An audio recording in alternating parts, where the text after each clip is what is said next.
Hello, everybody. Welcome to Bible Discoveries, the weekend show. Today, we have found ourselves in the Old Testament book of Leviticus. At Bible Discovery, of course, we read through the entire Bible in a year. And on this program, we take a look at Monday to Sunday's assigned reading, get you caught back up if you've fallen behind. Also, kind of test your knowledge because we're going to be going through a recap of the scriptures, and we're going to be talking about some of your questions that you sent into us and some of your comments as well. When I say we, I mean me, Corie, and my husband, Matlock. Hi, Matlock. Oh, hey. Matlock, this is the time of year where we struggle with seasonal illnesses because of our small children. This is true. I have no voice. I'm here as an emotional support only. Emotional support for me or for everybody else? I don't know. Well, to be determined. To be determined. No, I'm excited about you doing everything. I will be here. And I'm just looking over this guide, the February guide. It looks really nice. I like the new design. It does look nice. Looks nice. Your article looks good. There's Ryan's article, Life is in the Blood, Tabernacle Camp of Israel. February guide looks great. Thanks. Okay. Well, Corie, where are we? Leviticus? Nice product placement. Nice plug of the Bible guide. That's right. Okay, so yes, we're in Leviticus. We're reading this week. What we were supposed to read is Leviticus 1 to 19, and then on Sunday, Psalms 18 and 19. So I'm going to jump in to a recap of what is in Leviticus 1 to 19, and we're going to talk about it as we go. At least we're going to try to talk about it as we go. We're going to see how Matlock's voice holds up. He does have some nice hot liquid coffee over here. We'll see if it helps. Okay. Let's jump right into it. Leviticus 1, this first chapter, we get instructions. So this is God giving instructions to the priests of Israel. That's the whole book of Leviticus. And in chapter 1, we get instructions specifically for the burnt offerings. So these animal sacrifices that would be completely consumed by fire. In Leviticus chapter 2, we get instructions for the grain offerings. So these offerings range from flour to baked, unyeasted or unleavened, unsweetened cakes. And they were supplementary offerings. So they were often offered alongside of another burnt offering. Leviticus chapter 3 is all about the fellowship offering. So this is an animal of the herd of the flock, so a sheep or a goat or a cow. And this is the offering that the fat, the blood, and the organs would be offered to God. So they would be completely burnt up, and the rest of the animal would be eaten by the offerer. So this is the fellowship offering. The idea is that you're sharing kind of a meal with God. You're sharing your meal. It's interesting. Okay, Leviticus 4 and 5, we're going to lump together because both of these chapters talk about the sin offering. So if a priest sins, what do you do? If the whole community sins, what do you do? If a leader in the community sins or just a member of the community. So it gives prescribed sin offerings for each of those scenarios. And then it also gives what you should do if you cannot afford the goat or lamb or doves. Like, what do you do? And the answer is it's basically another grain offering. So there's different economical options here for people who really couldn't afford it. And also we get a guilt offering for when someone sins unintentionally. So 4 and 5 are all about sin offering. Okay, Leviticus 6. This is what happens if you're found stealing or misleading someone, lying to someone that results in the loss of property. Essentially, you have to return the property if you still have it, or make full restitution plus a fifth of the value of whatever it is that you stole or lost, and then present a guilt offering to the priest. There's also regulations to the priests here given for the burnt offering, grain offering, and sin offering. Okay, Leviticus 7 goes over again, guilt offering, fellowship offering, but specifically the priest's share. They get a cut of these offerings. So what that looks like. Leviticus 8 is a longer recording of the ordination of Aaron and his sons. We've seen it earlier in Exodus, but now it's a little bit more detailed here in Leviticus chapter 8. Leviticus 9, we've got Aaron and his sons, a little bit of narrative here, making their first official sacrifices, and the glory of God appears after Aaron blesses the people. I would have liked to have been there for that. That would have been interesting. The glory of God physically manifests, and fire consumes the burnt offerings and fat portions that were burning away on the altar. So it's not just the normal fire. All of a sudden, there's a big fire that consumes it as the glory of God appears in the cloud. And we're told that the people all then lay prostrate in worship. And this is not something that we normally do in our culture, but this seems like an appropriate time. If you saw the glory of God manifest in a cloud and fire all of a sudden consumes your offering, this seems like it tracks. Leviticus chapter 10. Okay, this is when Nadab and Abihu, the sons of the high priest Aaron, offer incense the wrong way. It's called unauthorized fire. Or strange fire, right? Strange fire, depending on your translation, in Leviticus 10. And then they're consumed by the fire that they offer. So they're offering the incense, and the fire comes out from the presence of God, and they're consumed by this fire and they die. Aaron and the other son that was working in the tabernacle that day, Ithamar, they're told that they're not allowed to mourn because they have to finish their duties. They're responsible for interceding for Israel to God. So God then, after this whole strange fire incident, God speaks to Aaron directly and tells Aaron that the priests may not drink wine or beer. Some translations say fermented drink or strong drink. It's the same thing in the ancient world. It was beer. When they go for their service in the tent of meeting, lest they die. And the reason for this is so that they can be of a completely sound mind, so that they can distinguish between the holy and the common, the clean and the unclean. That's the reason that's given it. So this is why a lot of commentators have thought that perhaps Nadab and Abihu were drunk when they did this, because God, after this happens, God gives Aaron that command: don't drink wine, don't drink any sort of fermented drink or alcohol when you're on duty, because you have to have a perfectly clear mind. We're also told, still in Leviticus 10, that Moses gets really angry when he hears that Aaron did not eat the meat of the sin offering, because that was part of his job. He had to do that. It was a celebratory portion of the sin offering for the priests. It was their payment, their meal to share with the Lord. But Aaron says to Moses, would God have been pleased with me if I had eaten this today? And Moses is satisfied with that. It's allowed. So this seems to be either Aaron's way of mourning his sons, or perhaps Aaron accepting some of the responsibility of his son's sin as the high priest. I didn't forbid this, so maybe this is partially my issue. We don't really know exactly the ins and outs, but whatever his reasoning for it, it's accepted, and he doesn't die. Anything you want to say there?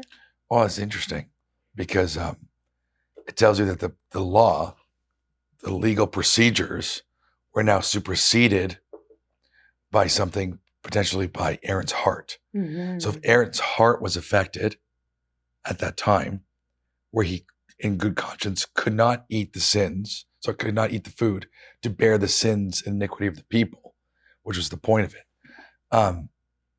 then Moses sees this and approves in some sort of way. This harkens back to Deuteronomy 6. Well, I guess not yet. Forward. Harkens forward.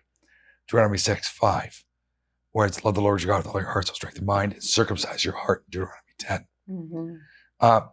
So if his heart was impure, then that would be a reason for not partaking. That would be a contrite heart. That would be the appropriate application of the law, not just following the procedure for the sake of procedure, but the full, the full application of it. Right. Having your heart aligned with Yes. the action. It's not just the action. It's also having the contriteness of heart. Yes. That would be one aspect. That's one option. Mm-hmm. The other option is what you were saying about, is that like the law itself, since it was his kids with the Aaronic priesthood, right? Something to do with the duty of it. Because there it is something to be said where it's like, yes, okay, there's our heartfelt conditions, but obeying the law that God promoted is still good, right? And so I'm going to follow through in this regardless. Now, in this case, it was an incompletion because of his heart. But there's still something to be said about obeying the law, regardless of your own personal position on something, because it's what God wants you to do. So, but this is a full application of the law question. Anyway, so that would be my 2 cents. No, it's interesting that Aaron's heart here, he did it. He didn't mourn. He just didn't eat the portion. So he burned it all up, offered it all to God. So it's an interesting allowance here on the part of Moses and God. And I think it's an extenuating circumstance. This isn't something that was going to happen all the time. I mean, 2 of the priests just got executed by God for their sin. Yes. So it's interesting, the human elements here. Yeah, because he says, such things have happened to me. So it sounds very personal. It doesn't sound. So it doesn't sound like it's just law, like a lawful issue. I think this has to do with his conscience, personally. Yeah, it seems like it. So I think it's the Deuteronomy 10, circumcising your heart. Okay, with that, as your voice cracks out, I will continue on. You can sip away and I'll come back to it. Okay, Leviticus 11, this is all about, it's a list essentially of clean and unclean animals that Israel was allowed to eat, animals that they were not allowed to eat. Okay, Leviticus chapter 12 talks about purification after childbirth for the mother and the child. And it also talks about circumcision of male babies on the 8th day. So the purification time period for a mother after having a boy was 7 days, just like after her monthly cycle, there was 7 days of purification. On the 8th day, the baby boy was to be circumcised, and then there was 33 days for the mother to be cleansed from her bleeding after childbirth. It takes quite a while for that to wrap itself up physically. So that window of time accounts for that. For a girl, it was 14 days. And of course, there's no circumcision ceremony or special ceremony for girls at this point. For boys, it was expedited. It needed to happen early, which is interesting. And then there's 66 days for the mother to be cleansed from her bleeding. It's interesting because historians and researchers think that the double time here for the girl accounts for the baby's future reproduction cycle and bleeding as well as the mother's, which would be why it's doubled. And the hurried timeline for the male is to get the baby to that place where he can be circumcised really early on so that he can heal up. All right. There is something that I do want to mention here because it comes up over and over again in Leviticus where we see that a sin offering had to be given after childbirth for both a boy and a girl, even though childbirth was not considered a sin. So this can be confusing for us as we look back and go, hold on, why are they giving a sin offering if childbirth isn't sinful? What is going on there? But the offering is not about the childbirth itself. It's about the ritual impurity that occurred through the process of childbirth. So whenever there's blood, there is ritual impurity in the Old Testament. So we see this, there's a lot of blood that happens in childbirth. So this spilling of blood needed to be ritually dealt with. It's a very human thing. It has to do with life. And so blood was treated as very special. And we see this all throughout Leviticus. And specifically, human blood needs to be dealt with. So that's probably what's going on here, is accounting for the blood that is spilled. So that's why the woman and the child and anyone who aided in the delivery of the child was ritually unclean. And then also the sin offering covers that time period of rest for the mother. So 33 days in the case of a male, 66 days in the case of a female child.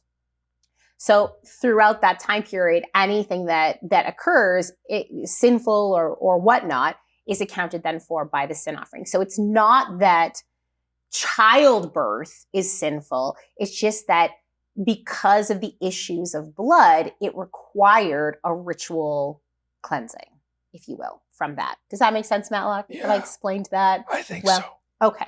Not that I could chime in anyways. I know. Not that I can say anything. Yeah. We're gonna have to like get you some sort of sign, like agree or disagree or partly agree, partially disagree. Yeah. Could rate the answers. That's a funny idea. Okay, Leviticus 13. This is all about skin diseases, regulations about them. This was a big concern in the ancient world. We see other cultures talking about skin diseases. We see Israel talking about skin diseases. Essentially, if you thought you had a skin disease in ancient Israel, you were supposed to go to the priests. They were supposed to basically test via quarantine, a quarantine time period, if your skin disease was contagious or not, or chronic or not. And then there was consequences based on that. Basically, if you ended up with what they believed to be leprosy covers a bunch of different contagious skin diseases in the ancient world. It's not like today. Not leprosy like today. It's very specific today. Yes, it's a very specific virus. But in the ancient world, it covered a variety of them. But essentially, you were excommunicated from if you had a contagious skin disease that was deemed to be leprosy. And you had to live outside of the camp during the wilderness wandering time period and outside of the city during the time period of Israel living in the promised land. And you had to live in a perpetual state of mourning. So mourning wasn't an emotional state in the ancient world. It was a physical state. So you wore certain kinds of clothes, you covered your face. And in the case of a leprous person, if someone got too close to you, you would have to say unclean, so that they were warned that if they got too close, they could catch it. But this is like a normal practice. This was a normal practice in ancient cultures. It wasn't just Israel doing this. Yes, that's true. Yes. That's true. And it was for the safety of the other people because it was deemed to have been contagious. Yes. Okay. In Leviticus 14, what happens if a person is healed from their skin disease? So there's a process described of ritually purifying them and what sacrifices they had to do. They had to shave their hair. They had to bathe. It's interesting. There's a really weird sacrifice actually for this, where you take two birds and one you kill over fresh water, and then you take another bird, keep it alive, you tie it with red yarn to a piece of wood and hyssop, which is a cleansing herb essentially, dip it in the water that the other one was killed over, and then release it. It's very strange, but it might, a lot of commentators think that this symbolized the person moving from a state of the living dead to the truly alive. So there's that release of there's the payment of the sin with the dead bird, and then the release of the live bird. It's interesting. Leviticus 15, this is a whole bunch of different ways that people could become ritually unclean or ritually impure. And a lot of this involves personal bodily function. A lot of it, normal bodily function. And again, here I'm going to say, these things are not inherently sinful. God created our bodies. God created our bodily functions. These things are not inherently sinful, but they were and are inherently human things that we go through. So by these things rendering Israel, both male and female, ritually impure, it's reminding them that by nature, humans are not God. So to become ritually clean or ritually pure, that meant that you could go present yourself before God. So it's reminding them of their humanness. They, in and of themselves, are not God by their very nature and require a cleansing in order to be in the presence of God. So it reminds humanity of their fallen state. That's what's going on here by this. And again, it's really easy for us to misunderstand the Bible here if we're not careful, because, and I'll give the example here of marital sexual relations, okay? Because that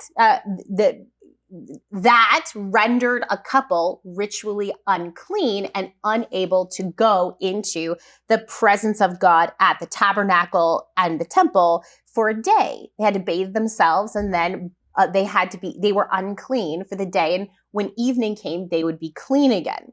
Now, this not only reminds them of their humanness, but we have to understand they lived in a culture that is different than our own. And in their culture, we know that sexual relations were often a part of pagan worship. So by God making this act one that rendered you ritually unclean, it separated sex from the worship of God, so that those pagan practices were very clearly kept away and kept out of the tabernacle and the temple. So you didn't run into weird things like temple cult prostitution. You didn't run into like weird analogies of God and his consort. Those practices are supposed to be kept outside of true worship of God. So it can look a little bit weird to us when we're just reading through it, but if we take the time and slow it down and think about it, there are legitimate reasons why these things existed. Yeah. Good? Yes. It's also because you're right, because sexuality is often sexual promiscuity with idolatry, right? And adultery. They're all mixed together.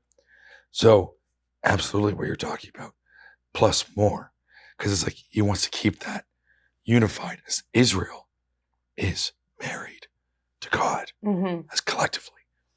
Anyways, but I can't talk much more. Okay, we'll move on.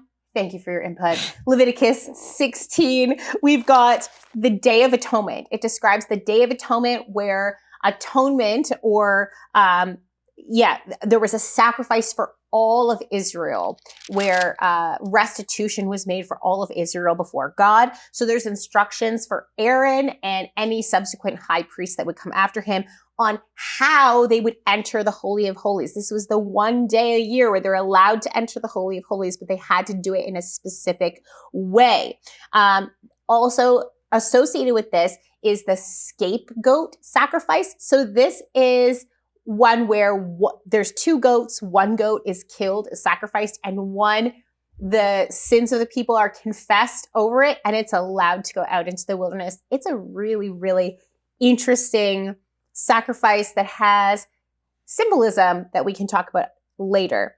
We're almost there. Leviticus 17, sacrifices and offerings we're told must be made at the tabernacle, not in the wilderness, to goat, demon, idol things. So apparently, this is still the wilderness wandering time period. Israel's still living in the wilderness. Apparently, it was a common practice or a known practice to sacrifice animals to goat gods or goat demons of the wilderness. This seems to have been a protective practice. So if you do it in honor of them, it's like appeasing them so you have safety in your travels in the wilderness. This is outlawed in Israel here. It's also that sanctity of blood is talked about again here in Leviticus 17. Israel must never eat or consume animal blood. Even when they're hunting, they treat it a special way. So they drain the blood from the animal and they don't just leave it. They're supposed to cover it. They're supposed to bury it, which is interesting. Leviticus 18, we've got laws about sexual relationships. And we're told specifically in Leviticus 18 in verse 3 that the reason for these laws about sexual relationships is that Israel needs to be distinctly different from the cultures of Canaan, where they're going, and the culture of Egypt, where they came from. So the practices that are described in Leviticus 18 were cultural practices that were going on in Egypt and Canaan. So they're delineated here as not acceptable or appropriate for Israel. Okay, Leviticus 19, our final chapter in our reading this week, is just a bunch of various laws. It's a list of laws listed out. And it's actually really interesting to jump into. Very famously, like this is the chapter where tattoos are outlawed because they're associated with idolatry in the ancient world. But I thought I'd pull out a few of them because I think they're just interesting. Verse 17 talks about not hating a fellow Israelite in your heart. Rebuke your neighbor frankly, so you will not share in their guilt. So hate here, hating them, means not rebuking them. Hating them is allowing them to live and continue on in their sin against God, whereas loving your neighbor is helping them live for God. That's interesting. We're also told that Israel was not to show partiality or favoritism, that they were supposed to judge fairly. That's a really difficult thing to do. Really, really difficult thing to do. They're told not to practice divination or seek omens. It's going to lead them astray. They're not allowed to allow prostitution in their culture or in their land. Kind of out of left field here, but I think it's all about honoring God and honoring your fellow man. So I think that's how this fits in. So in one way, it's in left field, out of left field, but in another way, it makes perfect sense. They're told to stand in the presence of the aged. So they're there to stand when they're in the presence of their elders. They're told to show respect for the elderly and revere God. Because sitting represents a throne. Sitting represents, my goodness. Authority. Authority. Yes. So you're like the seat of Moses. Uh-huh. The elders had the seat of Moses in the New Testament. So sitting at the gates, right, is the same thing. So you stand, right, because the elders sit, and that represents the authority structure. Yes, there's an authority structure, and to respect that authority structure. It's interesting, isn't it? Yes. How these rules are all about honoring and all about showing love to your fellow human, your fellow child of God. In different ways. In different ways. For the poor, for the aged, different things, right? Yeah. Yeah. Yes. And in so doing, showing respect for God. Yes. So it aligns those concepts, the standing in the presence of the aged and showing respect for the elderly and revering God are all in the same vein. And they're grouped together there because by showing respect, you're also giving respect to God. It's really, really interesting. Yes. And again, there's a lot of prohibitions against spiritual practices like consulting a medium or consulting a spiritist. And God specifically says you will be defiled by them. So this is an inappropriate way of gathering spiritual information. Okay, that brings us to the end of our reading. I do have some viewer comments and questions. So Ilke, hi Ilke, she asks, thank you so much for your dedication. I was wondering why God forbids the use of yeast or rising agents. What's the significance of this? Be blessed, Ilke. Okay, so she is specifically talking about the prohibition of yeast in the grain offering from Leviticus 2, from the beginning of our reading, because we know that yeast or leaven was commonly used in Israel, but sometimes it wasn't used. For example, in the celebration of the Passover, the Feast of Unleavened Bread, obviously used unleavened bread because in that feast, it showed haste. Because if you've ever made sourdough bread where the rising of the bread relies on fermentation, it has to sit out for at least a day to get the full effects of the leaven. So during the Passover and for the Feast of Unleavened Bread, they didn't include leaven because Israel was in a hurry to leave Egypt. So they just grabbed the dough and left. They didn't leave it to ferment. They grabbed the ingredients and left, or cooked it and left. So it was unleavened bread. But in the grain offering specifically, it's, let me find it here. Yes. Leviticus chapter 2, verse 11. Every grain offering you bring to the Lord must be made without yeast, for you are not to burn any yeast or honey in a food offering presented to the Lord. So it's interesting. Both yeast, so leavening agents, and honey are excluded from the grain offering. Now, we do know that other cultures did burn yeasted cakes and yeasted breads as an offering. And we know this because archaeologists have tested altars. So they found the presence of yeast and things of that nature. So this could be another case of don't be like the other cultures. Yeah. So I'd also add in, because the Passover was supposed to be in quick and haste, so not to use leavening agents. Yep. Everything's pointing back to the Passover as well. Everything points back to that moment where they were delivered from bondage. So I would say that's also a factor. Absolutely. And now I'm gonna move us to the New Testament here, because we know that by the time period of the New Testament, yeast and leaven was seen as symbolic for sin and corruption. Now, what we don't know is if yeast at the time of Israel in the wilderness wandering was seen as symbolic for sin and corruption, or if yeast became known as sin and corruption because of the law that was given in Leviticus 3 here with the grain offering. So we don't know what came first. The symbolism of it representing sin, or God outlawing it and making it a symbol for Can I add sin. in? Yes. Okay, two things. One, they were eating yeast normally. That's why he told them not to do it. Yep. In leaven.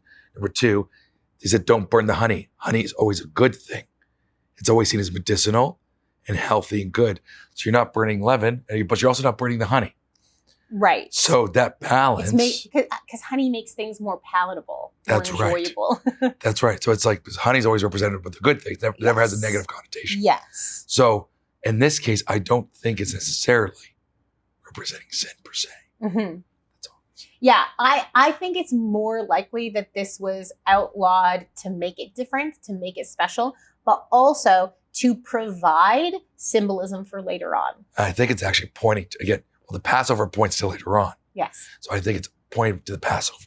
Yes. Because that's what needs to be retained primarily. The laws, if you look at all the laws, they're all like mini encapsulations of what happens at Passover and expressed in different ways. Anyway, sorry. No, that's okay. That's okay. It's interesting because when we get to Jesus in Matthew 16, I'm going to start reading in verse 5. When they went across the lake, the disciples forgot to take bread. Be careful, Jesus said to them. Be on your guard against the yeast of the Pharisees and Sadducees. They discussed this among themselves and said, it is because we didn't bring any bread. Aware of the discussion, Jesus asked, you have little faith. Why are you talking among yourselves about having no bread? Do you still not understand? Don't you remember the 5 loaves for the 5,000 and how many basketfuls you gathered? Or the 7 loaves for the 4,000 and how many basketfuls you gathered?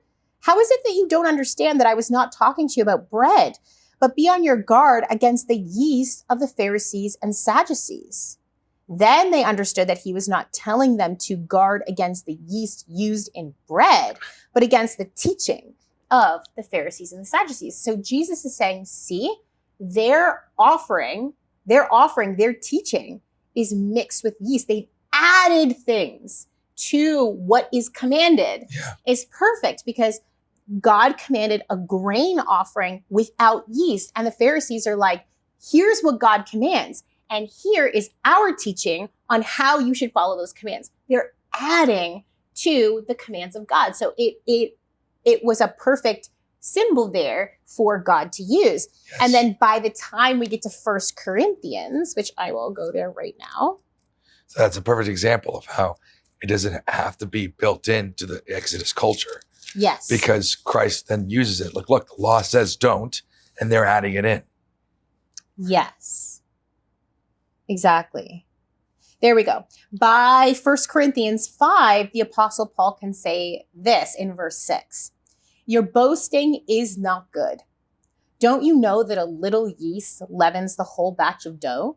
Get rid of the old yeast so that you may be a new unleavened batch, as you really are. For Christ, our Passover lamb, has been sacrificed. Therefore, let us keep the festival, not with the old bread leavened with malice and wickedness, but with the unleavened bread of sincerity and truth. So he's referencing it back. We've got the grain offering and we've got the Passover and unleavened bread. And these ideas are mixed together in the Jewish Christian culture of the earliest church, the earliest Christians. And he's representing, he's saying that leaven here in this case represents malice and wickedness. So sin and sinful intention. Really interesting. So what came first, the symbol or the act? I think the act, and then the symbol followed. Yes. I think. Absolutely. Yes, I think it was an intentional thing by God, knowing that it's a useful image for the future. We know that the law was a guardian until the Messiah came. Yes. So the law was built to create a culture, and the culture came about, right? Like, that was the whole point, that these are all symbols. Like, God knew what the symbols were going to become. That's yes. the point. It was creating. God put the acts in place so that they would become the symbol and the culture and those different things.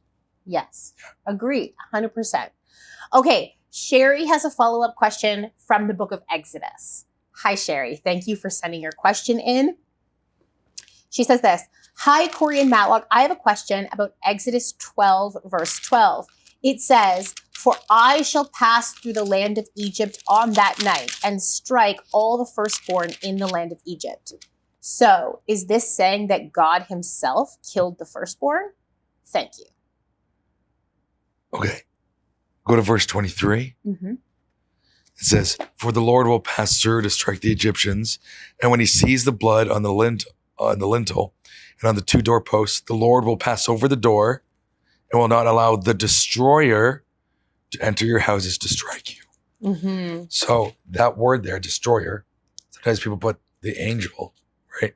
Mm-hmm. The destroying angel. Now this is, so it says that God is permitting the angel to come in to destroy people who don't have it. Yes. So God's permitting this to happen. That said, 2 Chronicles 21, right? If you read that, verses like 12 to 17 or something like that, mm-hmm. It talks about the angel of the Lord destroying. So this angel of the Lord is usually referenced to Yahweh. Mm-hmm. The angel of the Lord is literally, when it's the definite article, the angel of the Lord is literally in the burning bush. Mm-hmm. And Moses says, I am God, right? He says it to Moses. So we know the same angel of the Lord, right, appears to Abraham to judge Sodom and Gomorrah. Mm-hmm. So it sounds like the angel of the Lord, who's the pre-incarnate Christ, just like in Revelation 19, will descend and judge with wrath. Yes. This is a judgment.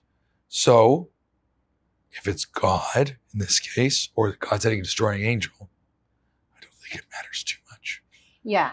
Yeah. And I agree with you. Yeah. I agree with you. I was talking about this on the show, actually, and I was talking about it with our director, Chris, last week, I think. Regardless, whether it was a destroying angel or God's hand himself, Yeah. it was done on God's authority. So Yes. it was him. Yes. It was him He's explicitly. yes. So we see this in John 3, where people can say it was fair for the Pharisees and fair for John to say Jesus was baptizing people. But then John in John 4 makes a distinction. He goes, well, actually, Jesus wasn't baptizing. It was his disciples who were baptizing. So they were baptizing in Jesus' name. Because Jesus was overseeing it, they were doing it in his authority. Yes. It was fair for people to say that Jesus was doing it. That's what still happens. Yes, and it's the same thing with Deuteronomy and Exodus. When you look at the account of the writing down, the physical writing down of the 10 Commandments in Deuteronomy and Exodus, Moses can say, God wrote on the tablets. God can say, I will write on the tablets. But also, it's recorded in the same chapter. It was Moses writing on the tablets because Moses was writing on behalf of God at God's direct authority, his direct command, that it is God doing. It's God giving it. It's God writing it. It's not me. Like I'm dictating it. I am a scribe here.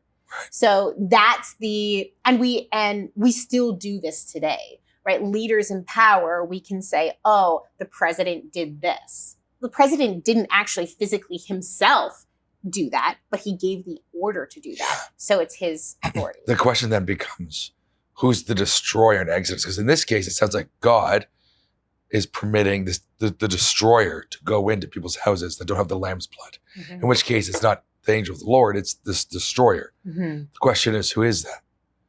And so some people thought it might be Satan. Some people have speculated, but we don't know. Because we know that in the New Testament, he says that Satan has the power over death. He's the destroyer, he's called. He's a devourer. Yes. So God permits Satan to do what he wants to do. In this case, would be the idea. You want to destroy people. But then he has to also not permit him to kill anyone other than the firstborn. Yes. And so it's a command. It's like you can kill. But I don't have a problem with this being an angel from God at all, or God himself, because God killed Nadab and Abihu in our reading today. That wasn't Satan, that was God. Fire came up from the altar. Revelation 19, Christ returns. Yeah. Right? And so it is what it is. Mm-hmm. But yeah, I'm just simply saying, well, it's fine. It can be God. God is the author of life. He's the only one who can take life and make life. That's the way it is. But in this case, it does, in verse 23, say the destroyer. It does. So there's a distinction. So there's some sort of agent who is distinct from God who executes the judgment in this case. Yeah. And again, 2 Chronicles 21, it's the angel of the Lord. Yes. Which seems to be God every time. Every other part in Scripture is the pre-incarnate Christ. When it's the angel of the Lord. So, it is what it is. But and 2 Samuel 24 as well. I just thought of that, where David sees the angel that's been killing the people of Israel, but it's an angel. Oh, it's the same one. Yeah, it's the same one. It's an angel from God who's been killing the people as a judgment. Yes. He sees that in 2 Samuel 24:17. So that's the same one as 2 Chronicles. Yes. So yeah, exactly. So the point is that, yes, God judges, God takes life, he makes life, he takes life. It's the way he operates. The question then becomes, okay, the destroyer. Is it somebody else we don't know? Is it possible that God has allowed Satan? Because Satan wanted to kill Job, and he's like, no, you can't. Don't touch a hair on his head. So Satan wants to do, he's a wild cosmic beast. So the question is that, and that's just an open question. So I'll leave that with people to discuss. Yes. All right, guys, we're going to wrap it up. I have some more comments and questions, but I'm going to push them on over to next week because I know we're over time a little bit. So let us know if you have comments and questions for upcoming episodes. Please put them down in the comment section if you're watching on YouTube. If you're listening or watching on a different app, I just ask that you would head on over to our website and you can email us there your questions for the weekend show. Our website is BibleDiscoveryTV.com. You can find the contact us page there with all of the ways that you can get in touch with us. All right, guys, until next week, happy reading and studying.